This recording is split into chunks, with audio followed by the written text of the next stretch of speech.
sitting high on my own gold throne, never listening criticism. I built my own from the bottom. I've gotten myself in my own zone, never stopping. I made it and no, I ain't gone home.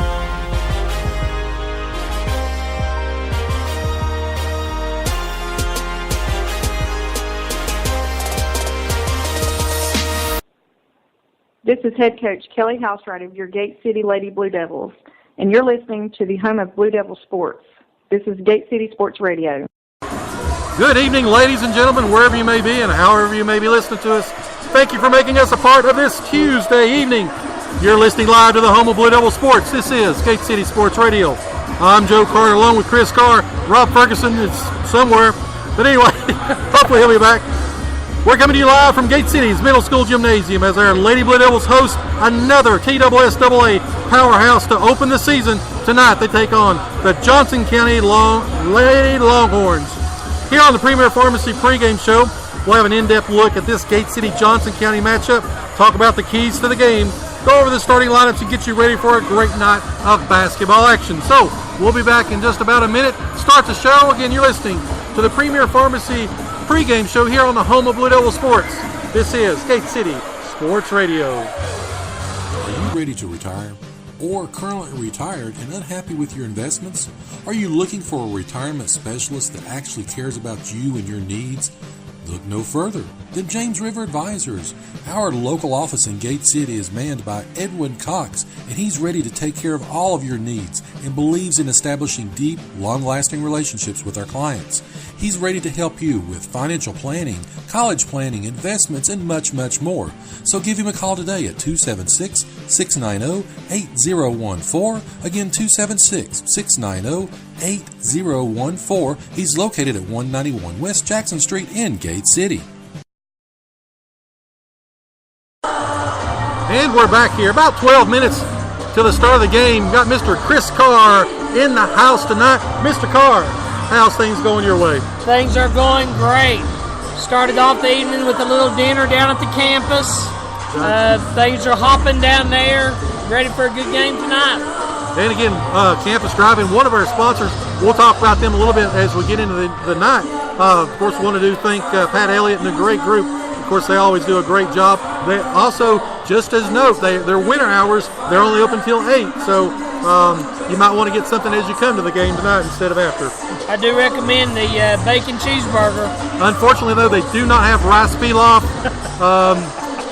The last report. But anyway, again, you're listening to the home of Blue Devil Sports. This is Gate City Sports Radio. Talking about basketball tonight. Again, the Lady Blue Devils come in here 3-0. Playing some pretty good basketball up and down. We'll talk about the keys to the game. Johnson County, though, comes in they've played several games this year, Chris. They have. They've got a real interesting statistic you usually don't see with basketball. They're actually better on the road than they have been at home. What is their record right now? Right now their record is 3-3, but they're 2-1 on the road. And now, are you taking into account the Bahamas trip they took? I'm taking into account what I found online. Well, they did go to the Bahamas. They did play 3 there. Unfortunately, they were 0-3. It was against some upper echelon talent. But again, this team has played 9 games. Our Lady Blue Devils have only played 3. So I think that's something to sort of keep in the thought as we move forward. So let's talk about the keys to the game. Then we'll get into a little more about Johnson County. First thing is, I think that Gate City's got to jump on them early. Even though they've played more games than the Lady Blue Devils, Johnson County is a young team. They have no seniors. You just stole my thunder, Joe. I was going to bring that up. But you're going to bring the lightning in just a minute. Taking into account, and this is a non-district game for Johnson County. It is on the road. They've already played up to 9 games. If Gate City can jump out on this young team, sort of get them the momentum rolling, may have an easier time in terms of getting the win. I agree with you as far as jumping on them early. The stats I found says that they're only averaging 6 points in the first quarter. Yeah. As opposed to us, our girls are averaging 19. If we can come off with that kind of a start, I'll feel pretty good about tonight. It is a scrappy defensive group that's from Johnson County. But as we said, they're a young group. And again, jumping on them quick would go a long way to getting the win. Of course, the second fact and the second thing to think about tonight is something we've talked about every game. They've got to continue to increase that rebounding. Even with the big wins they had last week, again, they were 3-0. They've had a considerable height advantage across the front line. They've not taken advantage of it. They basically have played almost even, maybe a little bit ahead in terms of the rebounding offensive and defensive sides. But, as we get ready for district play coming up starting next week, we've got to increase hitting the boards. Well, it's like you said, we're winning the games, but if there is an area that you want to harp on and want to improve on, it is the rebounds. I'm really kind of worried that once we do hit the grind of district play, the lack of rebounding, I don't want it to come up and be a factor in the games. Yeah, we talk about a Wise Central, the defending state champions. I know that's kind of the benchmark. Their front line, 6'2", 6'3", 6'2". And you were saying Wise Central, they did a pretty good number on the Twin Springs last night. They shut them out 3 of the 4 quarters. They 0 points in the first quarter, 0 in the second. They give up 10 when they put the reserves in, and then they shut them out in the fourth quarter.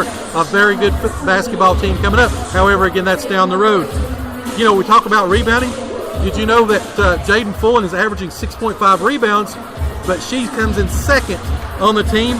Sarah Thompson, our guard, is averaging 6.7 rebounds per game. Our guard is our leading rebounder on our basketball team. That's kind of a surprise, particularly with the way that Jaden's been blocking the ball. Right. I don't know.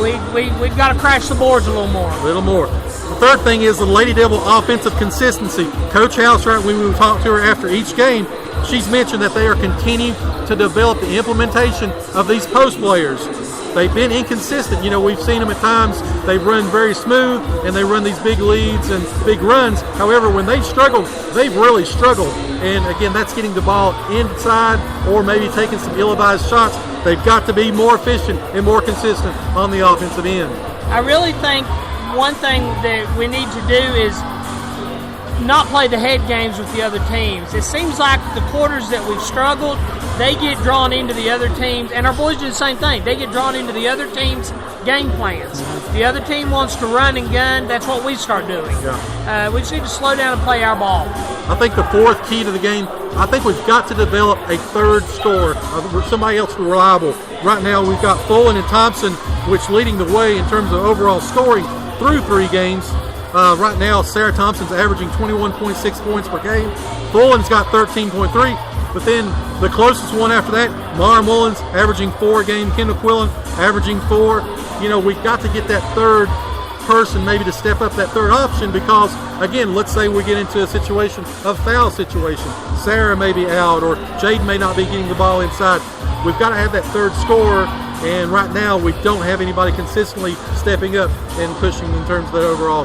That's a pretty big discrepancy. You're looking at a 9-point difference between Fullen and Mullins. One of our seniors, they need to take the responsibility. We've hit 18 threes so far from the outside, averaging close to 68 points a game. Done pretty well, but again, this is a pretty scrappy Johnson County bunch as we do finish up the TSSAA sort of swing in our schedule and getting ready for the conference. I think our matchup of the night, I'm going to say Jaden Fullen and Riley Housewright versus Hazel Klein and Taylor Parsons. I think it's going to be a matchup of post players. If we can be efficient inside, again, if they can make that step, start owning the paint a little bit more, I think we'll have an easier time, especially with this young Johnson County team in. But if we play even with them, given Johnson County, as long as they're in the game, as young, they build confidence, it gives us a harder time in getting the win.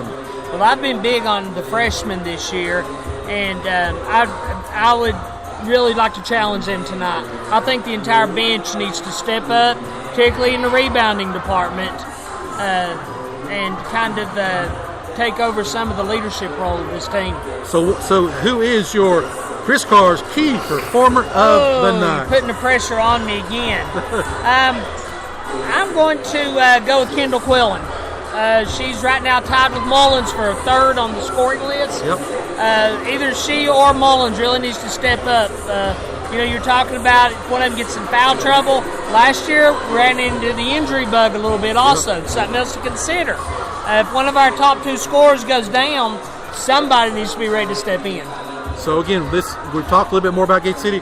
you've got a little maybe more on, tell us a little bit more about this Johnson County group. I know a lot of people's not familiar with them, again, because they're not in our district, coming over them from Mountain City. Well, I was going to say, I'm not sure Johnson County really fits into any district. I don't know that anybody wants to go to Johnson County unless they have to. But, I'm a big fan of statistics and probability.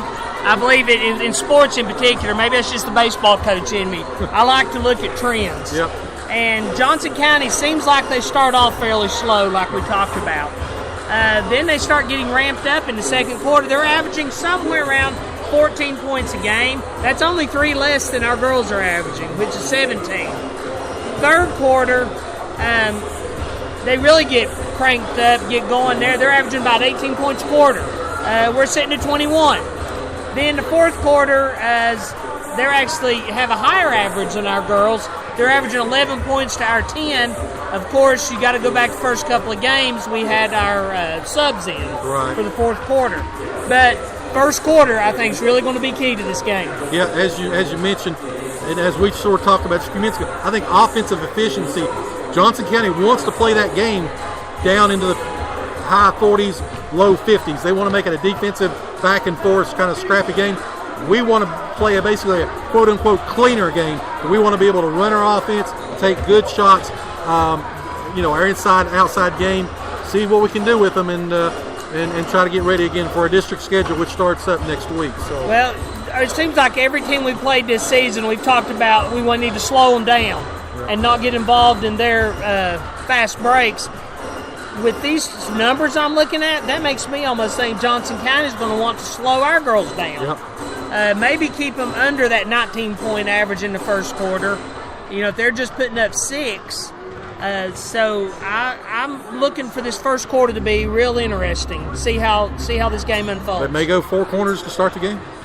Well, if they're scoring 6 points, who knows what's going to happen. But with no seniors, that makes me wonder about their leadership that they have on the court also. Yeah, just like we talked about. If we can jump on them early, it bodes well for us, especially with a young team. So we'll take a quick break, come right back here on the Premier Pharmacy pregame show. We'll get the starting lineups and get you ready for a great night of action. Gate City and Johnson County coming to you live from Gate City Middle School Gymnasium. You're listening to the home of Blue Devil Sports. This is Gate City Sports Radio. America's ingenuity in medicine advanced the world. Premier Pharmacy's innovation has changed the profession. At Premier Pharmacy, what we create is personal. For our patients, one size doesn't fit all. So let the grocery stock your food. Let the retail chains print your photos. Let the super centers sell you shampoo. At Premier Pharmacy, we'll make your medicine. For more information, call 423-245-1022 or visit rxpremier.com.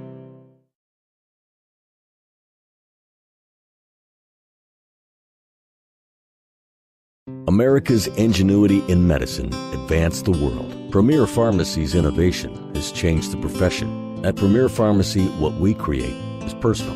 For our patients, one size doesn't fit all. So let the grocery stock your food. Let the retail chains print your photos. Let the super centers sell you shampoo. At Premier Pharmacy, we'll make your medicine. For more information, call 423-245-1022 or visit rxpremier.com. Whether you're headed out to the game or if you're just looking for something great to eat, stop by and see the outstanding folks at the Campus Drive-In on Kane Street in Gate City. Campus Drive-In supporting Gate City Athletics for over 60 years, and they have a tremendous selection of breakfast, lunch, and dinner items, and they're open 7 days a week. Also go in and ask about their new ice cream machine as well.